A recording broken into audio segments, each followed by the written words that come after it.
এটা কোনো হিন্দু মুসলমানের লড়াই নয়। এই করিমগঞ্জের নাম পরিবর্তন করে শ্রীবৃন্দ করা হয়েছে। আপনারা একবার চিন্তা করে দেখুন, 15 থেকে 16 লক্ষ মানুষ এই জেলায় বসবাস করে। স্বাধীনতার ঐতিহ্যমণ্ডিত করিমগঞ্জ জেলার নাম পরিবর্তন প্রতিরোধ নাগরিক ভারী কালীগঞ্জ বাজার চৌমাথায় এক পথসভার আয়োজন করা হয়েছে। মঞ্চে ভূমিষ্ঠ আমার বিশিষ্ট বক্তা তথা প্রতিবাদী কণ্ঠ ময়ূর ভট্টাচার্য মহাশয়, বিশিষ্ট সমাজসেবী আনার ভাই, আমার হিল্লুলদা সহ কালীগঞ্জ এলাকার বিশিষ্ট ব্যক্তিবর্গরা। অ্যাকচুয়ালি বক্তব্য দেওয়ার তেমন কিছু নেই। আমাদের পূর্ববর্তী বক্তা ময়ূর ভট্টাচার্য দাদা এবং আহমেদ ভাই সম্পূর্ণ আপনাদের সম্মুখে এক্সপ্লেন করেছেন, বর্ণনা করেছেন। আমরা নতুনভাবে যে কিছু বলবো তেমন কিছু নেই। তবে একটা কথা বলবো, যেহেতু আমাকে বলা হয়েছে, একটা কথা বলবো যে আগামী 6 সেপ্টেম্বর আবারও বলছি, আগামী 6 সেপ্টেম্বর রোজ শনিবার ভোর 5টা থেকে বিকাল 5টা পর্যন্ত যাতে হাট বাজার, যানবাহন, স্কুল কলেজ, রাস্তাঘাট, অফিস আদালত প্রত্যেকটা সেক্টর যাতে বন্ধ করে আমরা একদম করিমগঞ্জ ডিস্ট্রিক্টকে নষ্ট করে দিয়ে 1947-এর পরে 2025 বর্তমানে আজ অব্দি যাতে এরকম কোন সাধারণ ধর্মঘট হয়নি, একটা নজির সৃষ্টি করে দেওয়ার জন্য আমি কালীগঞ্জ তথা করিমগঞ্জ জেলাবাসীকে আমি আহ্বান জানাচ্ছি।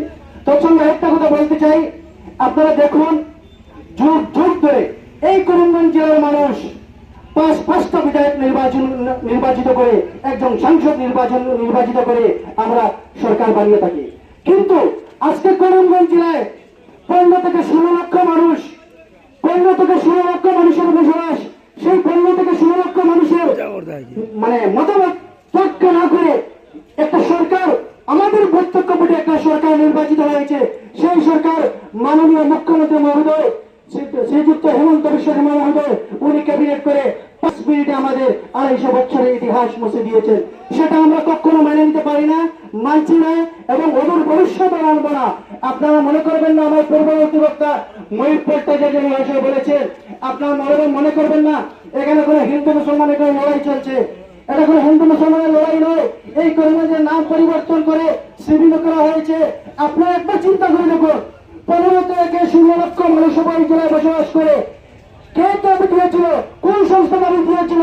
কোন বিধায়ক দাবি করেছিলেন অ্যাসেম্বলির মাধ্যমে, বিধানসভার মাধ্যমে? কোন এমপি উত্থাপন করেছিলেন পার্লামেন্টে, সংসদের মাধ্যমে? একজন করেননি। কিন্তু কার বিনিময়ে, কার ইঙ্গিতে সাম্প্রদায়িক অভিসন্ধি নিয়ে এই করিমগঞ্জ জেলার নাম পরিবর্তন করা হয়েছে। তাই আমরা গভর্নমেন্ট বর্তমান আসনের মাননীয় মুখ্যমন্ত্রী পক্ষ থেকে তীব্র নিন্দা দীক্ষা জানাই। গতকাল তিনি বলেছেন, আরেকটা সাম্প্রদায়িক মন্তব্য করেছেন বাজারগান্ধিতে এসে, নিশ্চয় আপনারা দেখেছেন।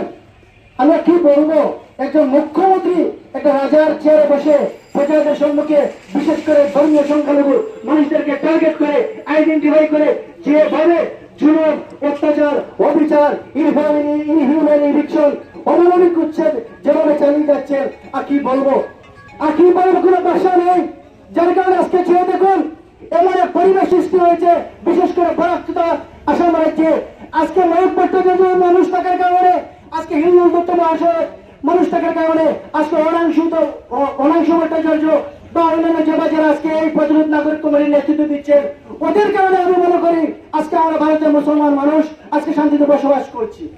আজকে ভারতবর্ষের মানুষ, আমরা বলি অনেক সময় আমরা বলি যে আজকে হিন্দু মানুষের সাম্প্রদায়িক হয়ে গেছে, আর হিন্দু সম্প্রদায় মানুষরা বলে মুসলমান মানুষের সাম্প্রদায়িক হয়েছে।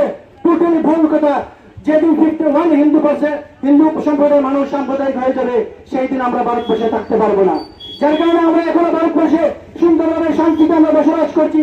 তার কারণে এখনো আমরা মেজরিটি মানুষ, হিন্দু মানুষ আমাদের পক্ষে রয়েছে, আমাদের পাশে রয়েছে, যেটা দৃষ্টান্ত ময়ূর ভট্টাচার্য মহাশয়, হিন্দু দত্ত মহাশয় জেলা এসেছেন এবং জেলায় প্রতিরোধ নাগরিক কমিটিতে এবং আগের সারিতে থেকে নেতৃত্ব দিয়ে যাচ্ছেন। ওরাই হল আমাদের দৃষ্টান্ত, জ্বলন্ত উদাহরণ। আজকে ওদের কারণে আমরা শান্তিতে বসবাস করছি। কিন্তু আমাদের গভর্নমেন্ট, আমাদের সরকার আমাদেরকে কি মেসেজ দিতে চাচ্ছেন?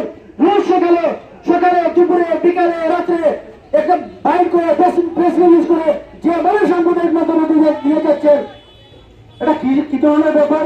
এটা কি ধরনের কথা? একটা মুখ্যমন্ত্রীর মুখে এ ধরনের কথা শোভা পায়? কখনো শোভা পায় না। জনগণের প্রত্যক্ষ ভোটে আপনারা নির্বাচিত হয়েছে।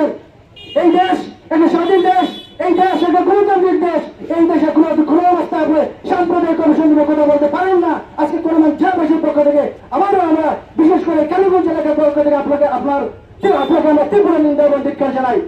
আপনি একটা গণতান্ত্রিক দেশের একটা রাজ্যের মুখ্যমন্ত্রী, আপনার মুখ থেকে কথা বাংলার কথা ছিল।